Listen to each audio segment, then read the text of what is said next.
هو الذي خلقكم من تراب ثم من نطفة ثم من علقة ثم يخرجكم طفلا ثم لتبلغوا أشدكم ثم لتكونوا شيوخا ومنكم من يتوفى من قبل ولتبلغوا أجلا مسمى ولعلكم تعقلون.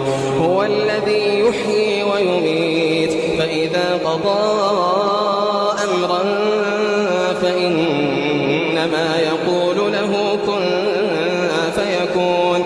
ألم تر إلى الذين يجادلون في آيات الله أنى يصرفون الذين كذبوا بالكتاب وبما أرسلنا به رسلنا